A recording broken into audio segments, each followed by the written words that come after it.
전원 교체했대요. 잘하는 거죠. 예. 이거 최고의 그 그렇죠. 인사입니다. 이거는. 이 정도 되면은 이를테면 국정원 적폐 하는데 결국에는 시스템도 시스템이지만 기존에 정말 고유의 정보 업무만 맡은 사람도 있을 거예요. 예. 근데 이제 거기에는 굉장히 많은 사람들이 정권 유지에 사용됐을 법한 자리에 있던 사람들을 전원 교체했다는 것은 시스템보다 앞서가지고 사람을 바꾸는 건 진짜로 중요한 문제거든요. 그런 측면에서. 그리고 국정원이 그런 조직이었다는 걸 저는 몰랐는데 사상 첫 여성 부서장이 탄생했다. 이 말을 들으니까 국정원은 정말 남성 위주의 조직이었구나.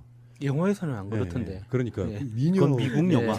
미녀 이렇게 상관이 예, 예. 권총 딱 차고요. 그렇죠. 예. 막 쌍욕도 하고 막 이- 멋있게 막 하던데. 그리고 뭐 웬만한 험상궂은 만나도 고단위의 무술로 제압하고 이런 거. 예. 우리 007 보면 M이 나오잖아요. M. 그리고 이제 그 뉴스를 굉장히 이슈가 되고 있지는 않은데요. 박근혜 정권 기간 동안 국정원 직원 중에 자살한 사람이 10명이래요. 이거 정말 좀 놀랐습니다. 그러니까 임 과장만 자살한 게 아니에요. 예. 그게 어떤 뉴스랑 같이 나온 거냐면 국정원 댓글 사건과 관련해서 나온 뉴스예요.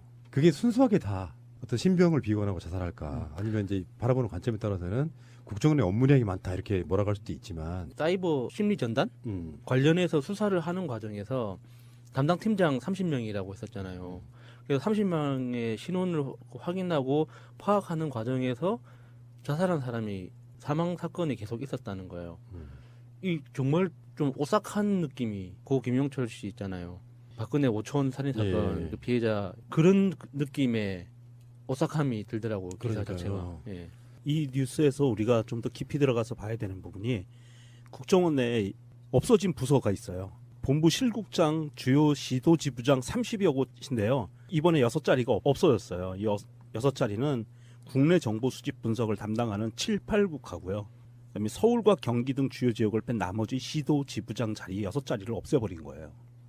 원래는 국정원에서 이 6자리를 그대로 갖고 가는 방향으로 조직 개편을 추진하고 청와대에 보고를 했는데 청와대가 거부를 한 거예요. 대통령이 거부를 했고 그래서 나온 게 이 국내 정보 수집 분석하는 7, 8국을 없앤 게 핵심인 거죠. 이렇게 없애면서 국내와 해외 정보에 그 정치 개입하지 않는 전문 분야의 2명의 여성을 앉힌 거고요. 굉장히 그 쇄신 작업이 빨리 진행돼 가고 있는 것 같아요. 국정원이라고 하는 곳이 팟캐스트만 들으시는 분들은 체감적으로 어떻게 느끼실지 모르겠는데 지금 검찰이 탈탈탈 털어버리고 있거든요. 네. 지금 현재 댓글 사건 관련해서는 네이버, 다음 같은 포털도 털었고요. 트위터 같은 것도 지금 업무 협조가 돼서 이렇게 한 상태. 그러니까 압수수색 다 하고 얼마나 그 댓글 작업에 참여했는지 그리고 거기에 지금 국정원의 자금을 받고 민간에서 댓글 작업해준 그 단체들도 지금 소환하거나 압수수색하거나 이렇게 하고 있거든요. 그러면 어느 정도 그런 윤곽들이 드러날 거라고 봐요. 실제로 얼마큼 이루어졌는지. 근데 그렇게 해서 이제 여론 조작을 하면서 정권을 유지했는데 결국에는 그게 단순히 댓글 부대 사건을 말하는 게 아니라 정치 개입에 있어서 우리나라 역사가 생긴 이래 이름은 바뀌었지만 정보기관들이 갖고 있던 정치 개입에 있어서 가장 상징적인 사건이기 때문에 그렇습니다. 그러니까 예전 같으면은 그 정보기관에 있는 정보기관원들이 미행해가지고 또는 무슨 이상한 조작질이나 테러 같은 수준의 그런 걸 하다가 현대로 넘어오면서 국정원이라고 하는 것이 온라인이라고 하는 새로운 공간이 생기면서 그 온라인 내에서 어떤 식으로 정치에 개입하고 범죄를 할 수 있는지를 보여준 상징적인 사건이에요. 그리고 실제로 예전 같으면 언론사만 해도 발로 뛰는 언론사 기자들이 대부분이었잖아요. 근데 이제 인터넷이 확고하게 해지면서는 온라인 담당 기자들이 굉장히 많은 비중으로 늘어나 있어요. 그러니까 기자들 중에 3분의 2는 밖에 나가 뛴다 치더라도 사실은 3분의 1의 사람들은 검색 작업이에요. 무슨 조직을 한번 심층 취재 탐사 보도를 해보고 싶으면 대부분 다 인터넷으로 접근해가지고 거기를 분석해내거든요. 그러니까 사무실에 앉아가지고 온라인상에 뭐 특정 정치인의 페이스북이나 트위터를 감시하는 역할을 하는 사람도 있지만 그런 식으로 바뀌었단 말이에요. 정치 개입, 선거 개입에 있어서 굉장히 새로운 유형의 범죄였던 거예요. 요거를 지금 제대로 밝혀내려고 하는 그런 부분인데 국정원 직원들은 역사의 선례를 좀 남겨야 된다고 봐요. 그러니까 그게 적극적으로 가담했던 담당자들은 원세훈뿐만 아니라 거기에 지금 부역했던 웬만한 간부급들까지 그리고 거기에 시스템으로 만들어 놓는 게 지금도 법이 있다 그러는데 부당한 지시에 대해서 그래서 거절하지 않으면 이 사람도 처벌하게 돼 나중에. 그런 방식의 시스템을 확고하게 만들어 놔야 돼요. 그래서 그렇죠. 마지막에 어떤 그 해결책 비슷하게 제시하고 있는 거라고 저는 봐요. 국정원 개혁이 이런 식으로 진행되는 거는 보기 좋은 일인데 저는 국정원 개혁의 개혁 자체를 믿지는 않아요. 보통 자기가 권력을 가지고 있던 사람들은 최후의 순간까지 자기 권력을 포기하지 않습니다. 그래서 이렇게 국정원 내에서 1급 정도의 정말 엄청난 힘을 갖고 있던 사람들이 그 자리에서 물러났다고 해서 단칼에 자기 힘을 포기하고 민간인으로 돌아갈 거라고는 생각하지 않거든요. 운영하던 그 민간인 비공식 라인들, 조직원들, 점조직들 이런 것들이 지금 당장 한두 달 그 자금이 내려오지 않는다고 그 조직이 단순간에 사라진다고 생각하진 않아요. 그래서 앞으로 사이버 공간에서의 어떤 범죄적인 그 활동들, 그 조작 활동, 여론 조작 활동들은 조금 더 저급해지고 폭력적으로 될 거라고 생각해요. 왜냐하면 사람들이 돈이 없어지고 자금이 부족해지면 더 그 단순하고 급박하게 그 전략적인 측면 없이 바로 단면적인 거를 만들어내기 때문에 훨씬 더 자극적이고 폭력적인 컨텐츠가 많이 나올 거라고 보고 그런 거를 막기 위해서는 국정원 직원들이 형법상 처벌받을 수 있는 근거가 법에 마련돼야 되는 거예요. 그러니까요. 그러니까 김병기 의원님이 항상 그 주장하셨던 건데 국정원 일을 지금도 잘 하고 있다고 볼 수 있는 측면들도 있거든요. 그러면 잘 못하는 사람들이 조직의 이름으로 보호받는 그 테두리를 없애버려야 되는 거예요. 그래서 국정원 직원이라고 하더라도 불법을 저지르면 형법에 의거해서 처벌받을 수 있도록 해야 되는데 지금은 국정원법이 모든 걸 다 차단하고 있잖아요. 그래서 국정원법을 개정하는 게 개혁의 마지막이지 않을까 싶어요. 그렇죠. 그러니까 막상 그 조직에 들어가 보면 우리가 하는 말 같은 정도의 현실은 또 아닐 수도 있어요. 그러니까 국정원이라고 하는 조직이 얼마나 큰지 우리가 감을 잘 모르니까 네. 그중에 얼만큼의 사람들이 선거나 정치 개입에 동원됐는지는 모르지만 실제로 국정원도 지들 나름대로 역할을 할 거 아니에요. 예. 근데 우리가 알고 있는 정보로는 그들은 노트북 훔치다 들키는 정도의 수준이야. 본인의 업무에는 예. 그 정도 수준이고 예. 북한 관련 뉴스가 나오는 거는 조선일보랑 서로 짬짬이 속에 북한 방송이나 보면서 어쩔 때는 가짜 뉴스까지 만들어내는 국정원. 그리고 정치 선거 개입에는 엄청나게 유능하신 분들. 막 예산도 팡팡 써대고. 예. 근데 지금 아까 말한 것처럼 국정원 직원 의문사가 있다면 예. 자살은 사실상 의문사일 가능성이 높아요. 자살할 이유가 없다는 얘기가 항상 나오잖아요. 임 과장 가족도 지금 그것 때문에 재조사해달라고 하는 거 아닙니까? 그러니까 자살 당한다는 표현이 돌잖아요. 그래서 국정원이라고 하는 조직이 실제로 그렇게 이런 생각 한번 해보자고요. 다 공무원일 거 아니야. 예. 누군가는 만약에 어떤 한 사람을 그 오촌 살인 사건처럼 박근혜 예.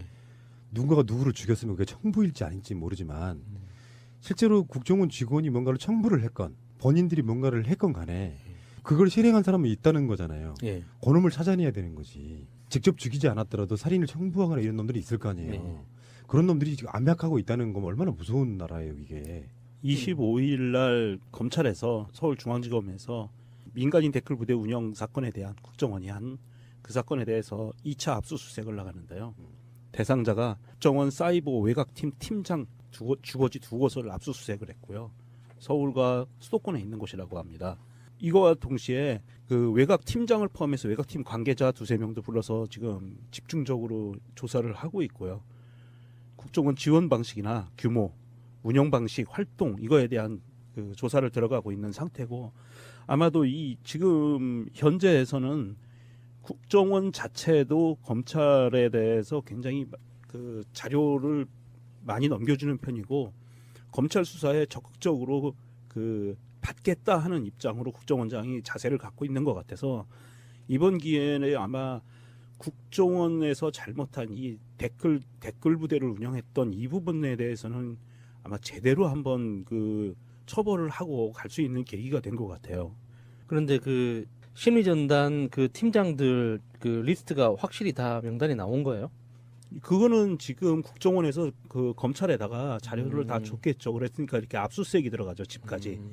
그랬고 또 하나 요즘 그 밝혀진 내용들에 의하면 그 사이버 심리전단에서 굉장히 치밀하게 심리 전문가, 심리학 전문가들을 고용을 해서 그 단어들을 만들어서 돌린 거래요. 그 댓글팀에.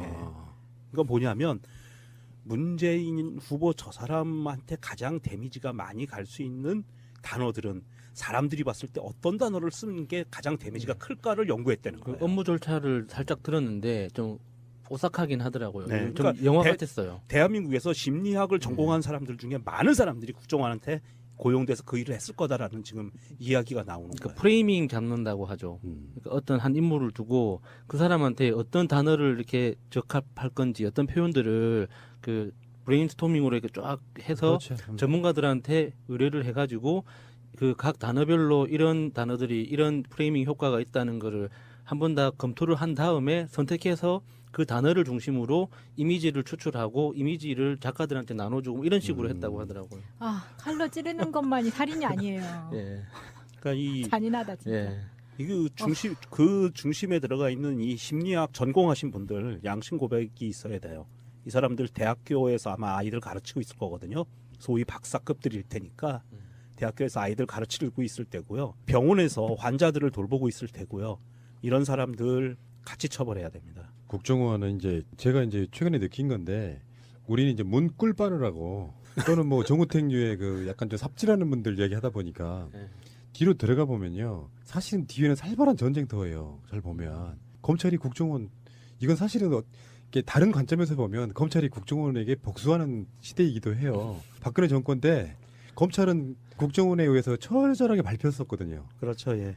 기회가 온 거예요. 이게 위치가 완전히 역전된 거지. 검찰이라고 하는 자체가 기본적으로 수사권과 기소권을 다 가지고 있는 네. 곳이기 때문에 네. 수사권만 가지고 있던 국정원에 기에 눌려 있었는데 지금은 자기의 수사권 기소권을 뺏기지 않기 위해서라도 국정원을 열심히 털어야 되는 한마디로 말하면 나쁘게 말하면 개싸움도 되는 것이고 좋게 말하면 거듭나는 검찰이 될 수도 있는데 이제 검찰의 개혁은 또 다른 부분에서 되고 있는 거고 어떻게 하느냐에 따라서 검찰의 개혁의 강도가 달라질 수밖에 없으니 열심히 할 수밖에 없고 이런 위치도 있을 거라고 생각이 들고 공론화위원회 같은 것도 사실은 알고 보면 전쟁이라고 그 물밑에서의 전쟁인 거예요. 예. 그러니까 각 분야에서 지금 국지적으로 국지전이 지금 벌어지고 있는 건데 우리는 문꿀만 빨고 있는 거고 이렇게 보시면 되죠.